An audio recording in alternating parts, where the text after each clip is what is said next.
Hello. I'm not going to say this is the Performance Playbook podcast regular, but this is going to be the Performance Playbook. And, we're just going to, it's just a Between Two Ferns-esque type of podcast where we're going to talk about slightly random topics. We have a few things we want to talk about, but, today we're, of course, joined with Matthew Geiger. Matthew, what's up? Dude, I'm doing well. How are you doing? I'm great. So That's what good. we were thinking about chatting on the subject of the economics of suicide, your master's and now your, well, it wasn't specifically your master's, but now your PhD study. Yeah. I think that's what we kind of want to hit, and then we might hit some random side tangents along the way, but walk us through why this would be beneficial for someone to listen to and kind of learn from. Sure. Well, yeah, so I'm beginning my PhD, and my thesis is on the economics of suicide. And I'm an economist by trade. But when people ask me, "Oh, what are you researching?" and I mention the economics of suicide, they're like, "Wow, like It's intense. there's a couple It's intense. reactions." Yeah, it's usually a startled reaction. But I think that for anyone listening, I mean, we don't have to talk about economics per se, but a lot of my research does have to do with logotherapy, which is the third Viennese school of psychotherapy that was mostly developed by Viktor Frankl. And it's about finding meaning in life. And so whether you're an athlete or a recently retired athlete or anyone in particular, I do think at all times as human beings, we are looking for meaning and trying to make the most out of every situation that we're in. So How does that necessarily connect to economics? Like what are you specifically going to be studying to, kind of find out or even just write your thesis on yeah, what to produce that outcome? well, for my research, the central idea is a critique of statism, which has been, I want to say, a major institution in human history, and kind of how the existence of the state produces more suicides than what otherwise would occur in a free society. So, what I'm looking at with economics in particular is the institution of money production and the things that follow from that. So, when you have, you know, the creation of paper money out of thin air, and then fractional reserve banking and artificially lowered interest rates, really what these things are interventions in society, and they have certain consequences. Everything has a cause and effect. So these are distortions in society, in the money markets, and in time preferences. I mean, what we're kind of signaling to people who take out loans and produce and consume is that we have, with with lower interest rates, it's basically signaling that there's more savings in the economy than what there actually are. And so time preferences are artificially um, lowered to the point where we're taking on projects, but we don't necessarily have the resources to finish and complete these projects. And so then you have these things like the business cycle or a recession, which is kind of the cleansing process of this distorted market environment where um, we have basically businesses that kind of shouldn't exist as much as they are subsidized. And historically, like Lebanon, Zimbabwe, Weimar Republic, these have been, like Argentina, have been examples of major recessionary scenarios. And so, yeah, in 2008, I mean, during the Great Depression, like when you have these situations, people do, like, economics is one of the major reasons people get divorced. It's one of the major reasons people are stressed in society.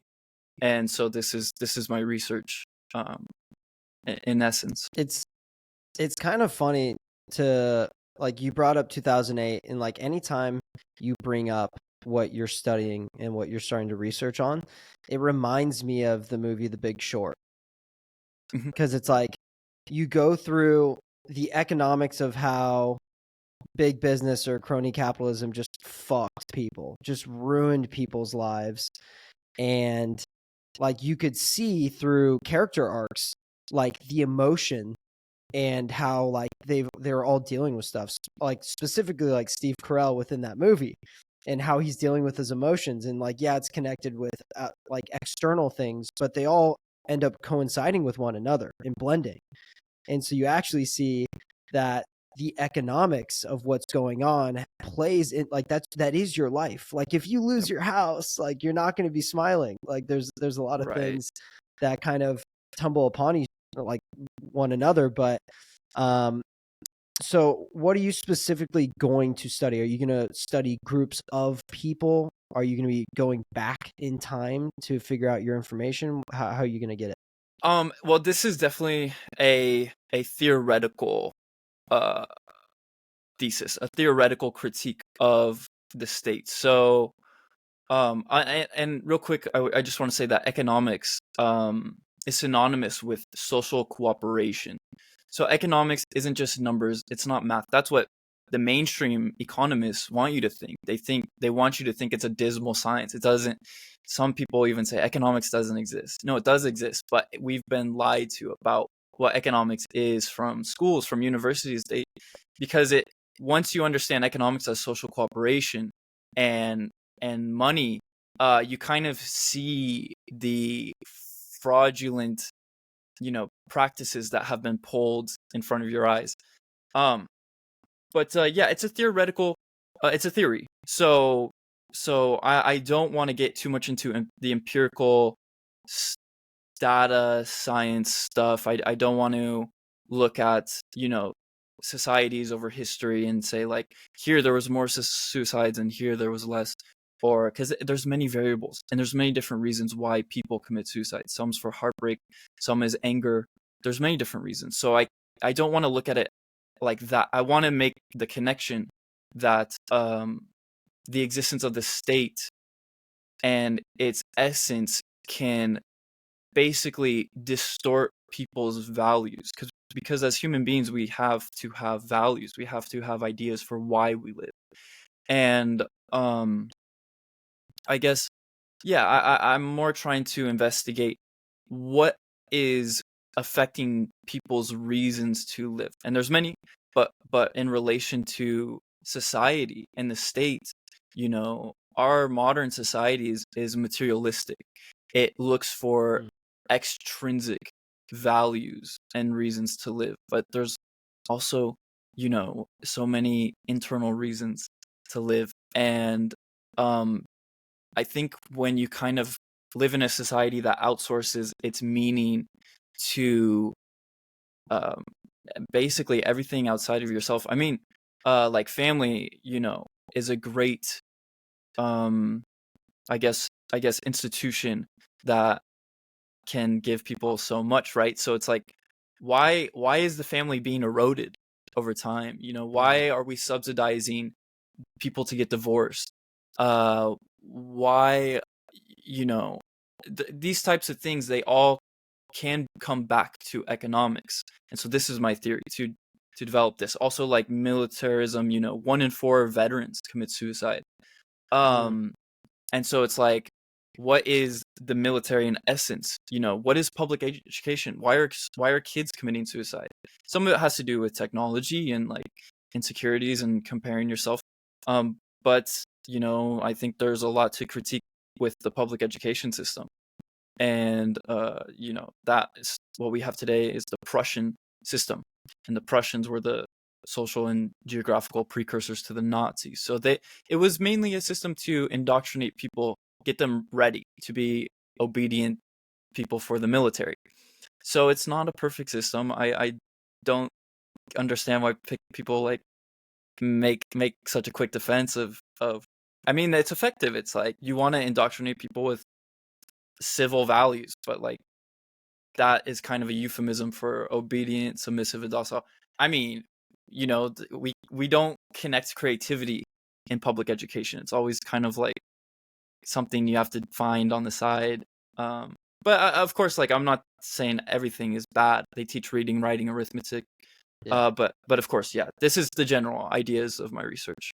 That's kind of crazy too, because I feel like you could fully write a 100, 400, 500 page book just solely on one of those topics, because there's so Yeah. much within each little, like facet of one of these positions, from the military side, from the schooling, the, like, you name it. There's so many, from the state, and them kind of ripping the families apart, like, especially when you look at certain laws in place. But I think one thing to throw out there for people, if they are listening to this, and if you do find this conversation kind of interesting, is try to step away from the dogma of your side.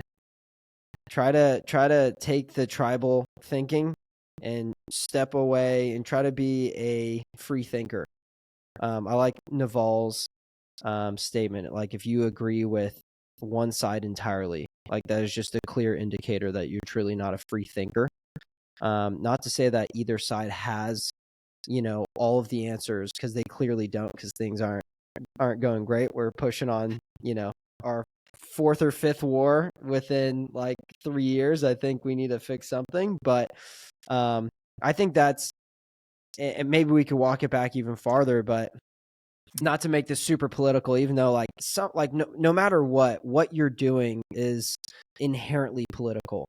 But maybe, like, when you start to look at it, like, political in a sense of neutrality. Like, I feel like if you're looking at Matt's research, it's, you have both sides and come down to a neutral place of just trying to make the individuals as best they can be, So you take out right and left.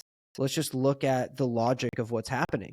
Because I mean, you and I have talked about this, but, like, you're just looking at state control, right or left. It's just where it is. So people really get, like, touchy, but it's, again, I guess that initial preface is just try to walk away from it, and then just walk into, what Matt has to say with an open mind. Because, Matt, you remember this, but when you first started kind of talking to me, is everyone just gets instantaneously, like, touchy and angry, especially when it's like, dude, you don't really know. No one really knows what they're talking about.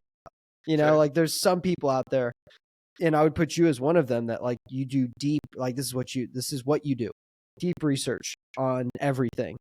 And so I think one reason why you have that aggressive reaction is because there's that tribal side. Well, this is what my group says. And then there's actually just a deep ignorance. Well, I don't really know. So, like, over emotion is going to be the easiest way to address what I don't know. Would you kind Yeah. of agree to that? You've run into that mostly? Yeah, absolutely. I mean, and this is all apolitical. Like I think that's a great foundation to begin with when creating your politics, is from a apolitical foundation. But a lot of our culture definitely is trained to have an opinion on everything.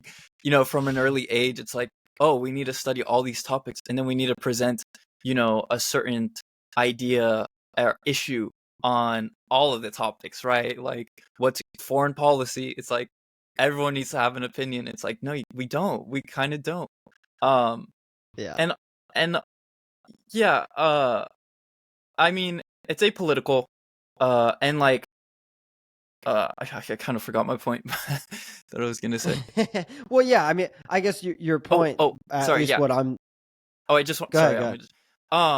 Yeah. Right now, my master's thesis was the economics of suicide, and that was a 50-page paper, and it did cover a lot of these institutions: militarism, public education, the monetary system, even lockdowns.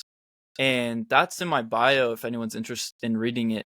But for my thesis, so the idea is like a 300-page thesis, and that will be like my first book.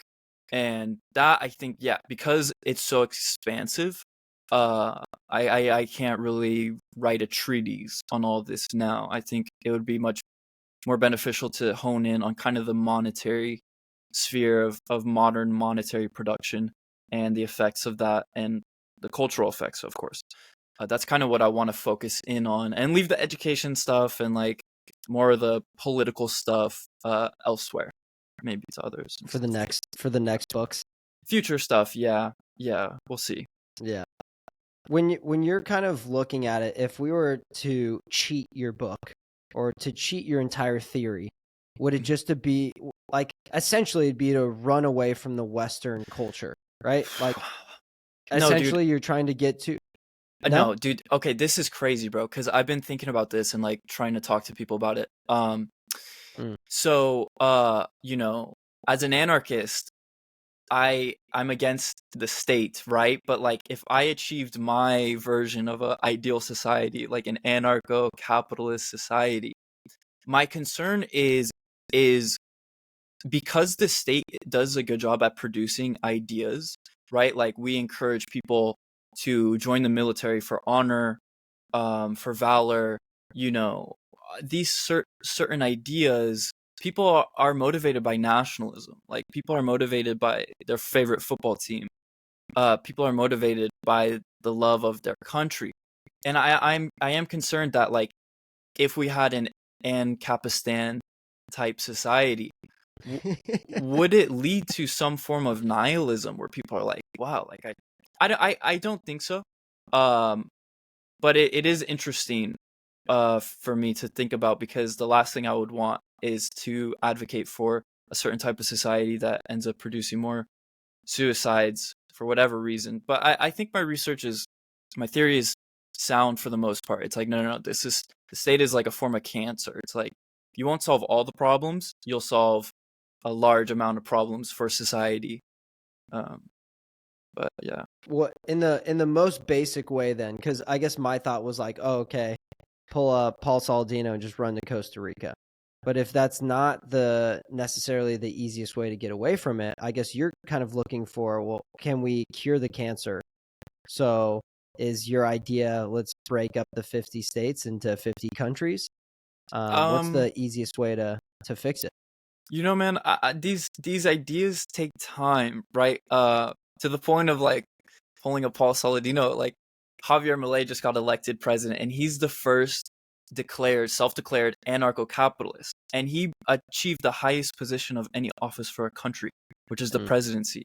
So I do think the rest of the world, especially South America and parts of Europe, are turning more liberal in the classical sense, meaning liber, meaning free, not neoliberalism, which is, you know, neoliberalism is what we're kind of dealing with today. But the US has its battles ahead, I would say. How it evolves in the direction it evolves, you know, I'm not sure, but I am definitely an advocate of. Okay, I think I heard this yesterday from someone who I greatly admire, and she said, divorce is for bullshitters.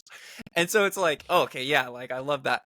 But at the national level, I mean, this is not even a relationship we're talking about. I don't know the people in the town next to me. I don't have any emotional connection to them. So it's like, I don't care about them. I shouldn't be forced into a relationship with them, let alone the county over, the state over. You know, this idea that 330 million Americans should be in a relationship together to determine whose ideas we implement over each other's is archaic, and it's not conducive to metropolitan or cosmopolitan liberalism, I would say.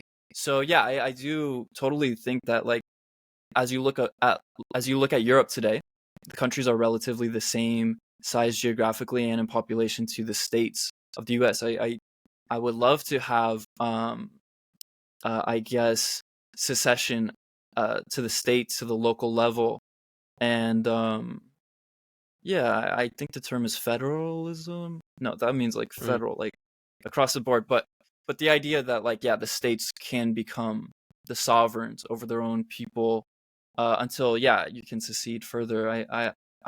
I'm pretty, yeah. Washington D.C. is not.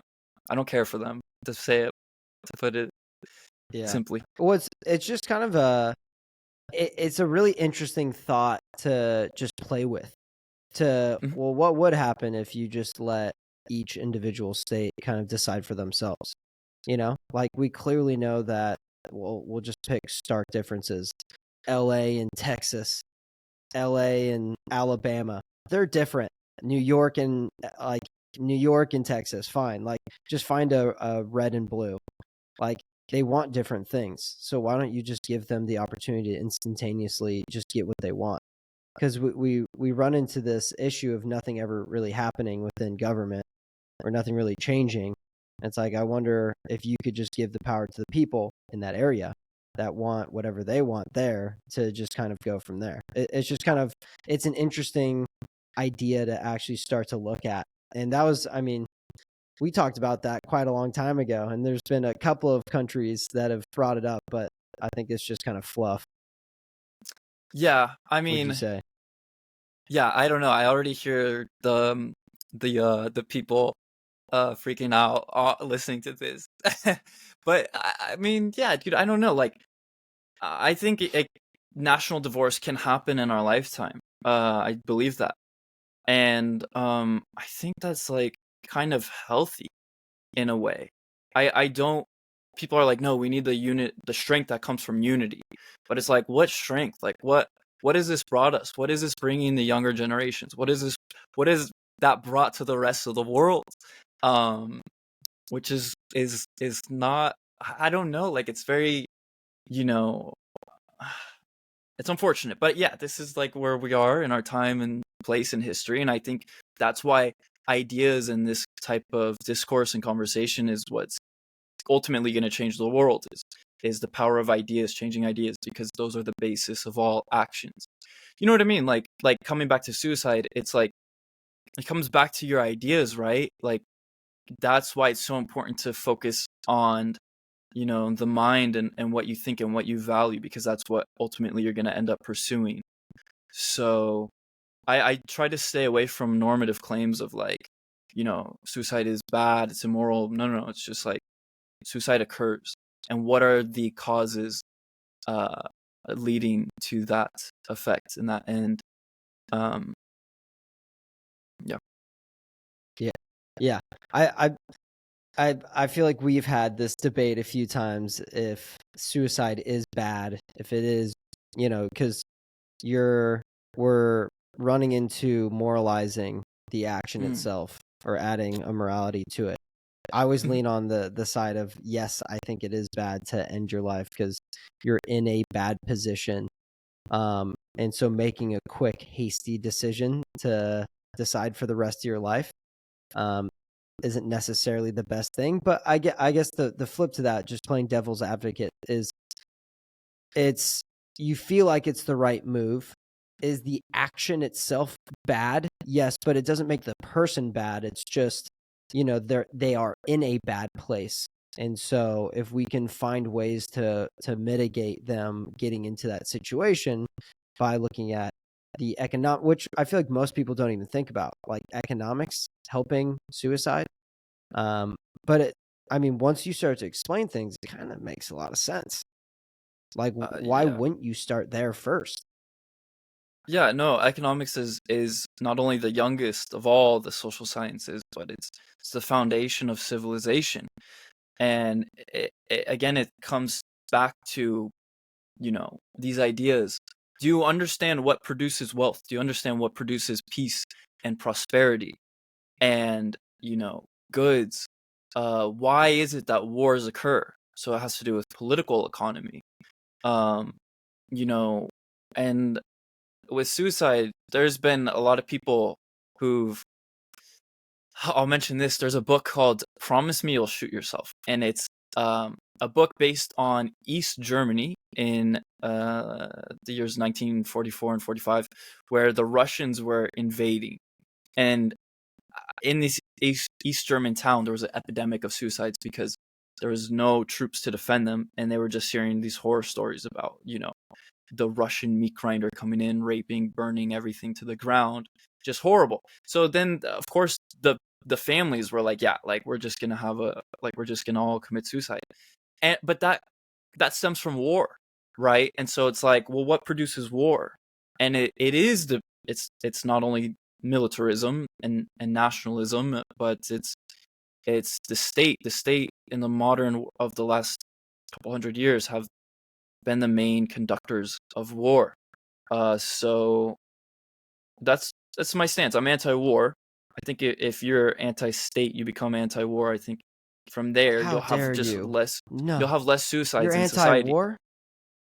I know, right? How dare you? Crazy. I mean, yeah. Even today, it's so unfortunate that we have wars, and it's like you need to pick a side. Like, do you condemn this person? Do you condemn them? It's like, wow. Like, no, I don't. I don't even have the energy, because honestly, none of this is my responsibility. My research is my responsibility. That's it. That's it. I don't need to take a side. I I need to pursue my ends. I need to live freely as an anarchist does, and speak freely, um, and find joy. You know what I mean? Like, that's Yeah. what I do. How would someone start to kind of look into this topic if they were semi interested? Because it sounds like you're deeply well read on a lot of different things that pool into this. But what's kind of like a basic intro? Is it Michael Malice in some of his books, or where do you go? For economics, for anarchism, for suicide, Kind which of the blend of your topic. the blend. What would kind of ease people into this line of, we'll call it the line of freedom? What would ease people into the line of freedom? The thing is, man, like, and this is something me and my professor and mentor Darren Jurgen have been discussing. It's like there's no one book. You kind of have to begin with an open mind. Really, I think, and one other professor, Oscar Carrillo, said it's like learning these ideas is like becoming a Jedi. You need a master to teach you, and you need to be a Padawan for some time. And I think the internet's great. I mean, it has 99.99% of the content, but like books are great. You have to read. Like, there's no getting around it. Books are the same for the mind as exercising is for the body. And the right books too, like good books that smell good. I'm not even kidding. Smell your books. And as my other professor, Huerta de Soto, said, books are your best friend. You can write your secrets in them. You can cry in them. It's like you got to fall in love with the reading. But for economics, if you want to go hardcore, Human Action, that's 881 pages. Yeah, that's a commitment. That will give you commitment. But that will give you a PhD in economics, more than anything else. For anarchism, I mean, Michael Malice, he has a good book, Anarchist Handbook, but that's also deep philosophy. I think it begins with just your spirit. You know what I mean? Like, you don't have to be an intellectual necessarily to be a free thinker, a free person. So, it's kind of just like freeing your mind first. Yeah. Andrew Napolitano said freedom comes from the human heart. So it's like, do you want to be free? And then it's like, you have to begin with yourself, with your mind, with your heart, and then you'll begin to look in the right places. You'll begin to ask different questions to really try to learn and understand. But so for me, it almost starts with more conversating. Just if you could have open conversations and not freak out. It's funny how people like, and of course I did this when we first started talking, 4 or 5 years ago about this, but you almost like attach your self-identity with a lot of these ideas. And so right as the ideas get challenged, you freak out, because then it's like you're ripping this piece out of you that no, like, I know this is right. My group is right. And you're like, all right, relax, like, step away from that. Like, you are not your ideas, just like you're not necessarily your thoughts.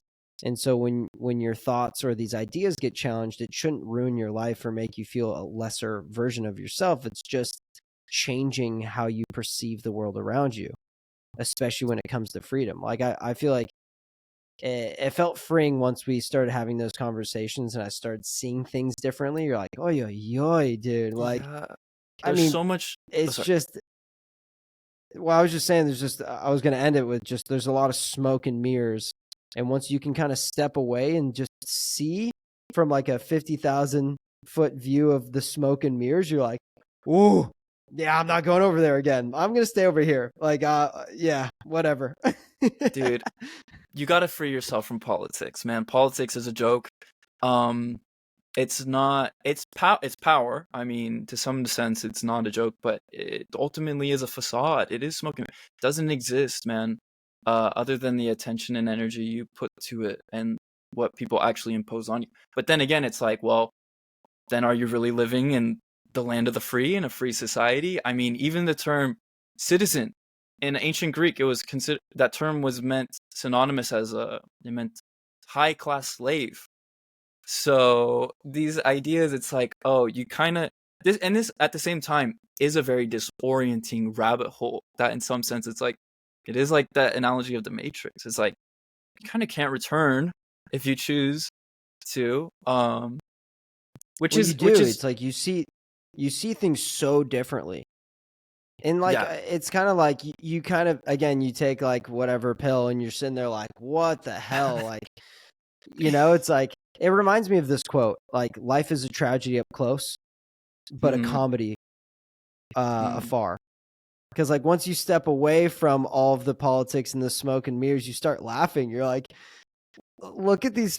Like, I'm sorry, but like these lunatics screaming at each other, Oh thinking they're man. solving anything. You're like, what? You're just running in a circle, thinking that you have two right wings or you have two left wings, and you're just circling this logic that's it's self Yeah. defeating. And it's It so just cracks me up. emotional too. Like it's like it's so emotionally aggravating. Like it gives me a headache. It's just like no. Yeah, No, it's just no. Like I don't need to listen to buy in. Like I just don't believe you also. It's like I'd rather do anything else, right, than literally. like than Yeah. care for this. Well, it's always. I think the funny part too is sorry to pick on these people, but it's always the boomer parents. Like whoever your parent is, if they're watching Fox News or CNN, you can walk into the room and feel just their like the anger because you have some twat standing up there saying, they're religious, like follow these, The anxiety. these thoughts. Yeah. And then like I mean, you could see your parents just like vibrating, staring at the screen. You're like, just turn it off. Oh, Nothing will oh, happen if you turn it off, yeah, but you yeah. outside of you feeling better. That's the beauty of freeing yourself from politics is you're just like, dude, there's so much more to life. Like there's art, there's joy, there's friendships.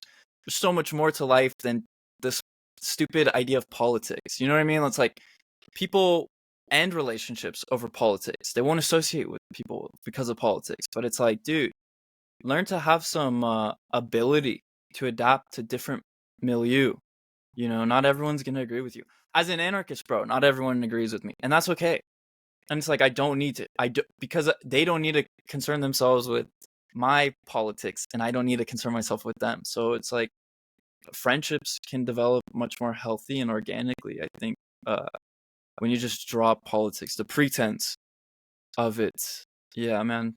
Well, There's a it's lot, just like inherently where you end up going because you can call it just apolitical, right? right? Yeah, Because there's no, and like it's kind of hard to say like there's no true dogma behind what you think because again, like there is a line of thinking, but it's so individual that like, again, I feel like you walk back to, I don't know, I'm going to throw out a date, but like maybe the 1950s when people could be neighbors and be a Republican or a Democrat and they wouldn't like stab each other over it. Like everything's now is so divisive to where it's like, dude, if you don't think what I think, like we can't be friends. I don't want to be associated with you. I don't want to be around you. You're like, this just doesn't make sense. Like it does, like if you tie your shoelaces in a different way, I'm not going to stab you. Like it should be as basic as that. And yeah. I it's mean, kind of it should depressing. be. The thing is, bro, it's the politicization of society. And this comes with the increasing infection of the state in society where they politicize everything. And so everything becomes, put into the lens of a political perspective. And um yeah, I think it becomes more difficult to become apolitical, to free yourself from it. But that's like the only option I find because you know if you don't, what's the alternative? Like becoming aggro about politics? And then it's like, what kind of life is that? Like, truly, I mean, there's no time to waste in this life for the most banal things. Like, I mean, and I'm putting it, I guess, in one way, like, you know what I mean? Like the boomers or whoever the politically charged people are freaking out about like this conversation. But that's the thing, man, and that's like that's the world we live in. Is like this neoliberal idea that democracy imposes. There's a book called The Myth of the Rational Voter. It's like no one ever sits down to read and study each issue. They just kind of vote on it. And that's kind of the product of democracy. Is people thinking that they have some say in your mind, in what you think and what you believe in. And anarchy is just an it's against the hierarchy, the political hierarchy. There's hierarchies in life, no doubt, but the political hierarchy is one of people ruling over other people by declaration, by fiat, which is not legitimate in my perspective. I think, people can rule over me in other ways, in the sense, but then I'm not using the term rule correctly. Like, we have different relationships, right? So it's like, what is the basis of our relationship as person to person based upon? Is it friendship, or is it a political relationship where by decree, if I don't do this, there's the threat of violence against me? Let's say. So, yeah, Well, I I think think when you it's put it, well, I was just gonna jump into just to like I feel like the word is so charged because like when you think of anarchy, you think of like you chaos. know, yeah, chaos, things burning down. But like, then flip it and you look at kind of being ruled over, or like the democracy that we have. I think Dave Smith was just on, or actually, The Rock was just on Joe Rogan, who's also politicized for some reason. But they're talking about how we've sent roughly $66 billion to Ukraine, but we've sent $750 a person to Hawaii. These people that we apparently are democratically attached to somehow, not by the hip and not geographically, but like we can't help them. And, a part of our country, so to speak, is burned to the ground, but we've sent them literally scraps. But to go play in a war, we'll send over, our entire, you know, our entire money Yeah. system. It's just like, no, please go ahead. So I like, again, when I start to think of anarchy based off of what we've talked about, it's more pro people versus pro ruling class, or whatever you want to call it, not to make it sound all spooky and tinfoil hat.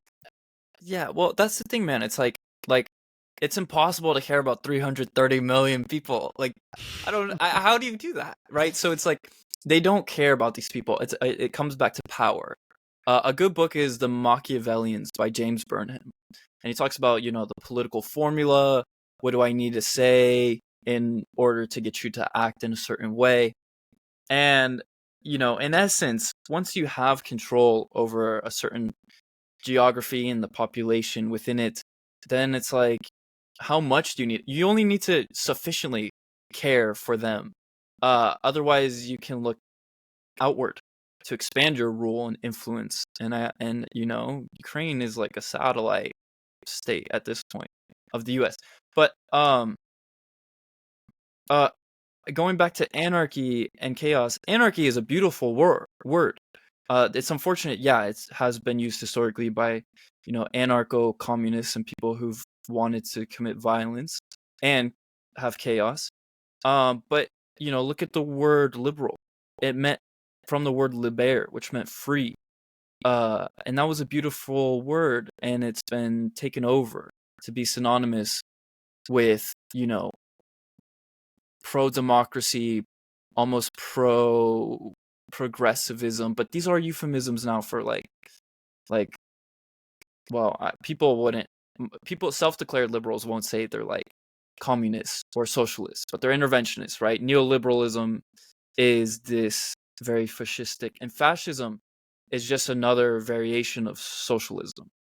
It's a mixture of capitalism and socialism, and so fascism isn't this extreme form of capitalism, and what we're experiencing is interventionism, crony capitalism, late stage liberalism, I heard someone put, and the ideas of neoliberalism that like people are homogenous and you can just kind of like exchange them for one another, and we kind of just have to base everything on efficiency.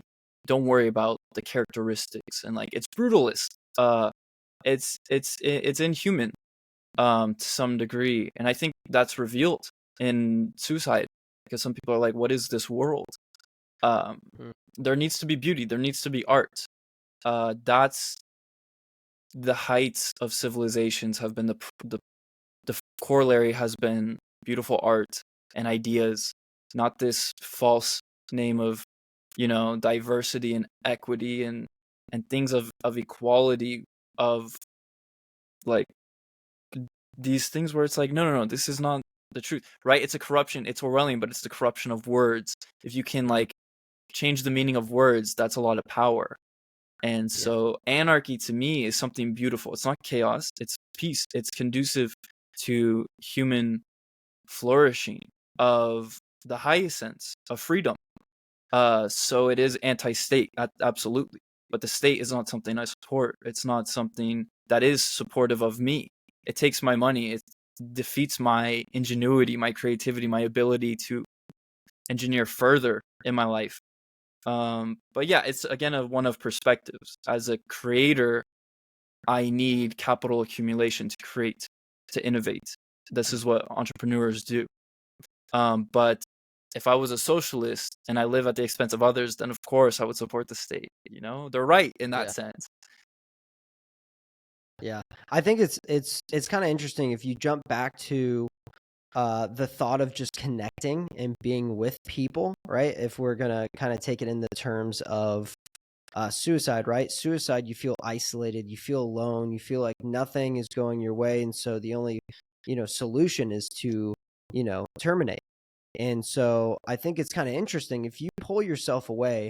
I feel a lot more interconnected with people now that I'm not on a side. And the flip to that, right, is people like feeling associated with a group. Oh, well, I am Republican, or I am a Democrat. And it's like, if you can pull yourself away from that, which might be like, scary at first, it's easier to connect with people. It's easier to connect with people on both sides because you agree and disagree with both sides. Hey, like, there's some really beautiful stuff over here and over here, but like also there's a lot of bad.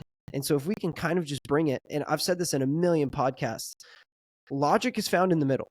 If we could just bring things logically to just a more, relaxed state of being. Again, if you like, I think of anarchy as a more relaxed state of being now that we've had so many conversations about it, in the aspect of, think about working at a really big company, let's say Google, and a startup with 10 people. Who are you going to feel more interconnected with? You're going to know your company. You're going to trust your company, the people within it. You're interconnected.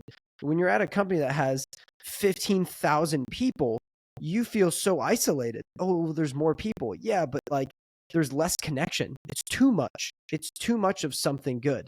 And so you actually need to find that neutrality, bring it back down to something logical.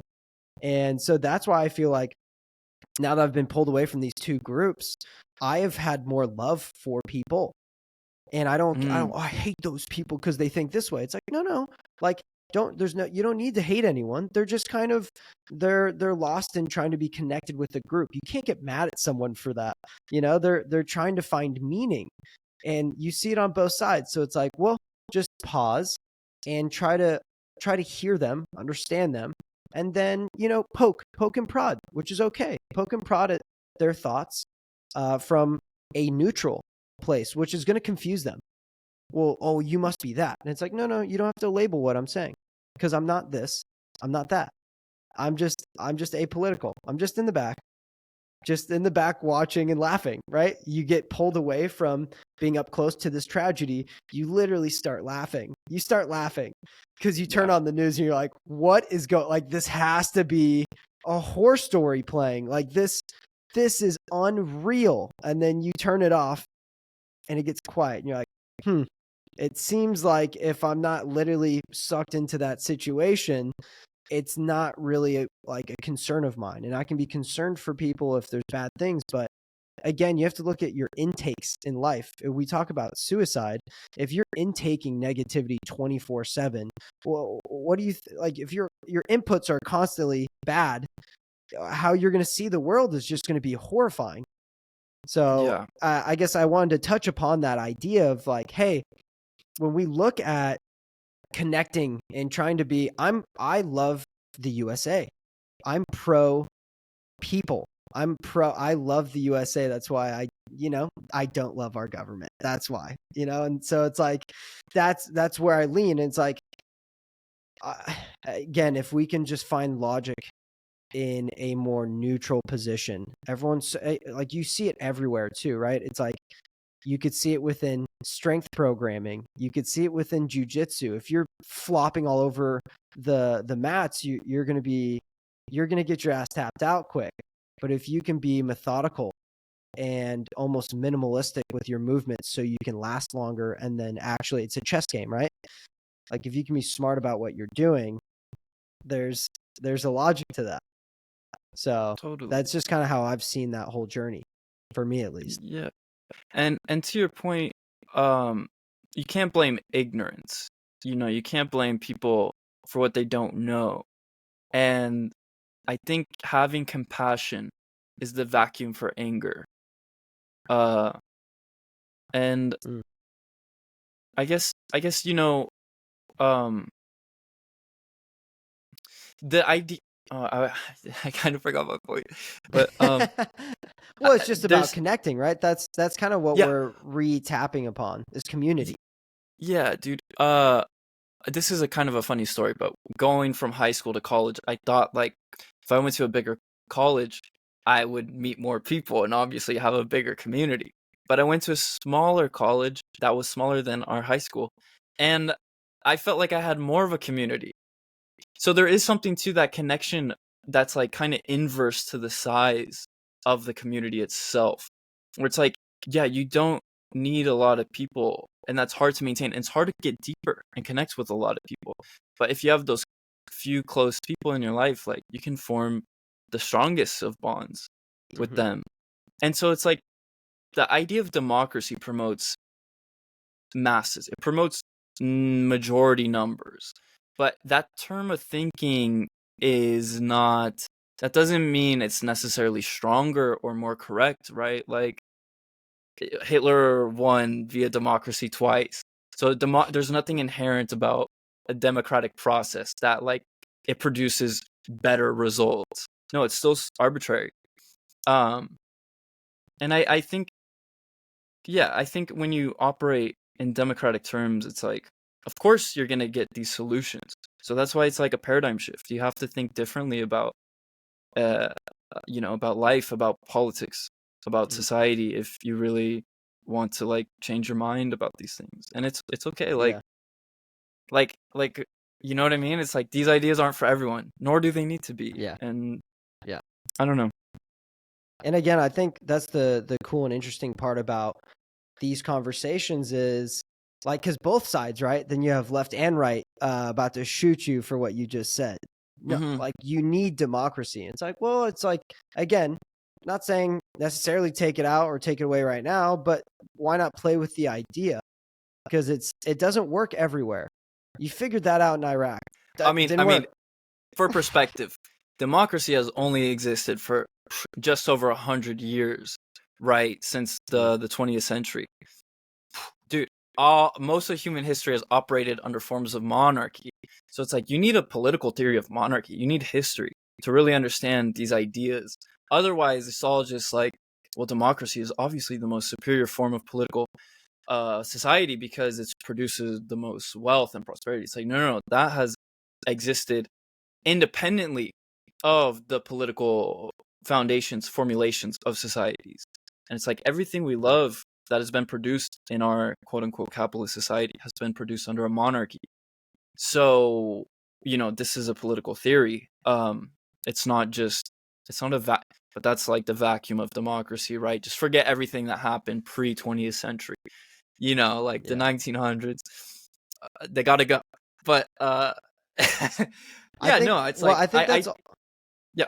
Well, well. I just want to say just that's gonna like say yeah, no. go for it. You say it. Go ahead. No, you go Dude, ahead. I think like yeah, people can try and shoot me, and that's okay. It's like it's not me that you're upset with; it's my ideas. But I want more people to have these ideas. Of course, nothing violent. Like I'm like pro peace, of course. But it's like no, have ideas that question everything, that are open to everything.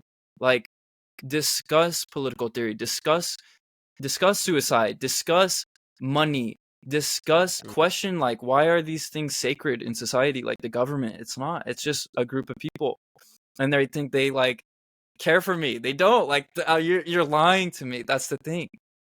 Yeah. Well, I guess what I was gonna say was just kind of jumping upon that bandwagon of, well, we had monarchies, and I'm actually taking this from Michael Malice again, but I think I don't know if it was Michael Malice or what's the other guy you love? Curtis Yarvin. Curtis Yarvin. I think actually, I was listening to Curtis Yarvin talk about this. We aren't really in a democracy. It's more of an oligarchy.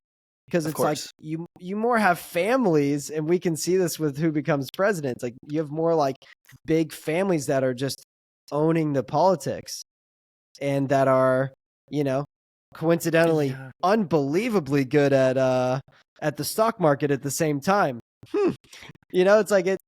Like again, it's just we're just playing here with the thoughts and ideas, and again, it's fun to have conversations about this, but maybe take a second look at what that democracy really is. Maybe a little bit closer to an oligarchy. Yeah, and I mean, of course, like who said this? I'm a communist with my family. Mm-hmm. I'm a socialist with my friends, and I'm a capitalist with my whatever. Like, but wait, you're a communist? I think it was. I'm a communist with my family. I'm a Democrat with my state. I don't know, bro. And then the bigger it gets, the farther away you get. So like you end up being like a libertarian really with the state, because you want as little control as possible, and you want as much control with your family. You want to condense that because that's okay. Yeah. You want to be a socialist with your friends. Yeah, and dude, I mean, it's like no one where you have to be independent with your learning really to like learn these ideas. But like Rousseau, the most fanatic advocate of democracy, said that it's nothing more than a mild form of communism and can only work with small groups of people. So it's like democracy has its virtues with small groups of people, not 330 million people. It's like because your incentive to loot your neighbor is curtailed at small groups. But if I don't know my neighbor, I don't give a shit about him. It's like, yeah, like it would be smart and in my interest to like loot as much as I can. So the politicians, especially with the policy or the term times, what's it called? Term rates? Whatever. They're 4, 8, 12 years in office. Yeah. It's like their incentive is to loot the country as fast as they can, because what they can't loot now in office, they will not be able to in the future. So you do your revolving door of lobbyists, and you get on the board of the companies that you made deals for, and then you don't have any responsibility for the debt you incurred. But under a monarchy, at least you're liable for the debt you incur, not just in peacetime, but in wartime. And it's like you're held responsible. Of course, people will be quick to point out, but then you have tyrants and fascists. It's like, yeah, and they're held liable. Whereas today, it's like, who's responsible for the $33 trillion of debt? Who's responsible for the financial crises? Who's responsible for the wars? No one is. And then you have these things like, oh, it's all Americans' responsibility. It's not my responsibility. Democracy is this idea that we are the government, which is a false. It's a lie. I'm not the government. You're not the government. These are certain people in office who do certain actions. Those are the people who should be responsible for certain atrocities. Not me, not you. And that's why collective punishment is like almost innate feature of a democratic society, because it looks at everyone as a potential, part of the government, which is so sad. But that's Well, why it's like, yeah. it kind of brings it back to, again, the movie, the Big Short, which kind of makes me laugh. It's like the entire US got roasted and they had to pay the price. And I think there was like one random dude that ended up just getting sent to jail, but no one else. Yeah. No No, bankers, no, it was just quiet. the bankers still got their bonuses. Yeah, like, it's just it's like, it's kind of crazy, which it kind of proves your point yeah. there. It's like, I mean, I'm assuming there's a bunch more examples of that, but it goes to show that, collectively we do pay the price for these decisions that you don't Yeah. necessarily make yourself. And I think coming full circle, it's like these are the issues that stress people out, that put people out of their homes, that lead some people to commit suicide. So it's like, if we want to talk about, mental health and these types of things, like suicide is most certainly part of mental health. And it connects to economics, it connects to society, it connects to politics in this way. And that's what I'm trying to shed some light on. Yeah, I love that. And it's, again, for the people that are listening to this, this is just a fun conversation to kind of have you look at things a little bit differently. And if you're feeling kind of spicy, to maybe coin that term poorly, but if you're kind of feeling a little pissed off, or you want to attack either one of us in the comments, maybe pause and think why. Like, why? Like, what is the true reason why you want to attack based off of, again, do you feel like that is who you are, these ideas? And again, like, you could destroy these ideas that we've come up with, or not even what we've come up with, but we've just kind of talked about. And I don't think it would necessarily bother either one of us, because it's just, again, it's not happening. The secession's not happening, but we're just talking about the theory of what could happen, what it could look like. And I don't see why that is a bad thing. And I don't see why people should shun that. I think more conversating should be better. And I think open discourse is healthy. It's good.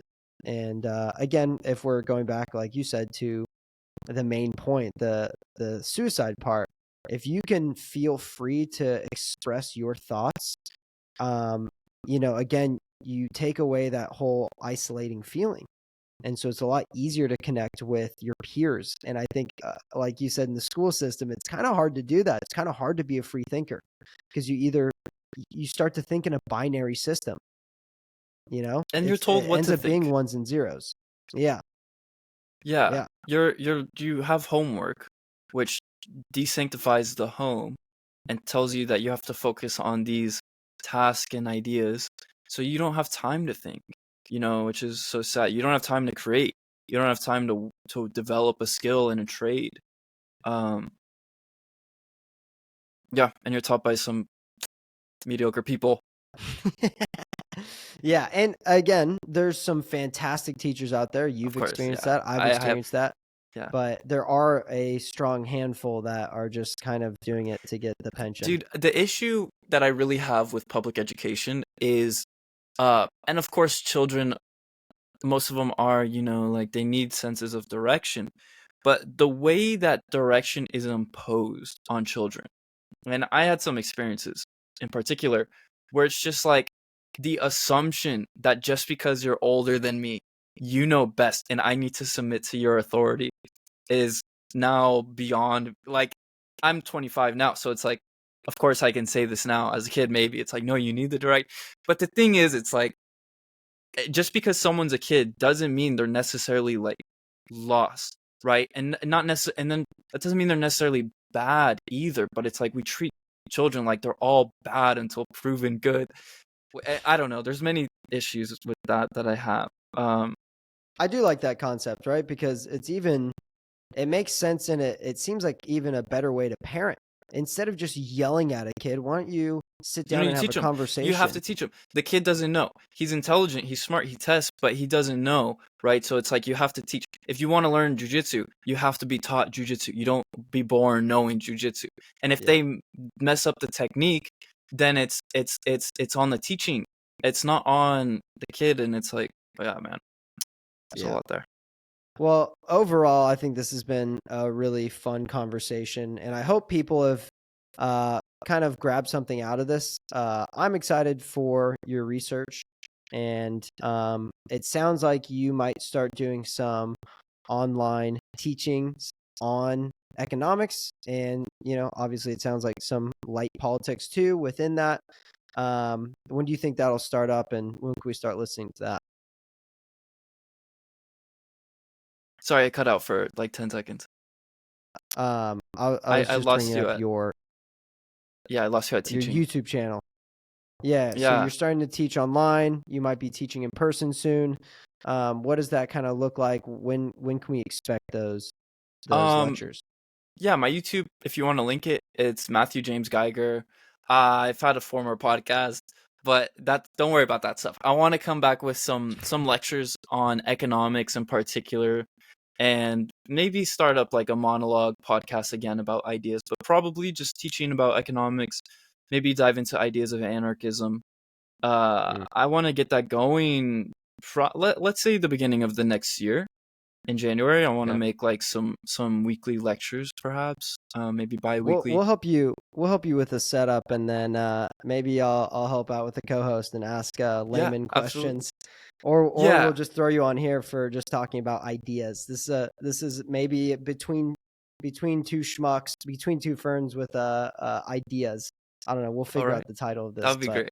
Yeah, yeah, I think again it's fun to just theorize and talk about ideas without getting upset or angry, and just again looking at things as they might be and learning. yeah, and I will say, this is something I've learned from Curtis Harvin, but it helps to have the eyes of a historian 500 years in the future, where you're emotionally Mm. detached from the modern scenarios going on today. You're not taking a side. You know, if you're looking back 500 years ago in the War of the Roses between the Lancastrians and the other side, that, what was it? I forget who. But basically, you're not a historian taking sides of these battles. And I think today would help to just become, not taking a side, become apolitical. Yeah, That's kind of the foundation. neutralize yourself and just step away so you can laugh at the comedy that's happening. Yeah. I think, as he said, if one wants to lead, they must first learn to follow and obey. Mm. And I think that's kind of a Machiavellian perspective of like, become subversive in other ways than being oblately the the concept of what your enemy creates, I guess. So there's a lot there. Maybe we can talk Yeah, about these ideas in the future. absolutely. And again, I think these conversations are kind of fun, and if people do enjoy this, then we'll definitely we could do this every 10 episodes if people like it enough, and we'll just keep flowing with that. But let's end it there. I think that was a fun hour to just kind of go over some ideas and what you're studying, and I'm excited for that book, and I'm excited for the YouTube channel. So yeah, Thank thanks you. for listening, people. Matt, thanks for chatting, and we'll run this up another time soon. All right. Thank you, bro. I'll talk to you later. All right, peace, people. Cheers.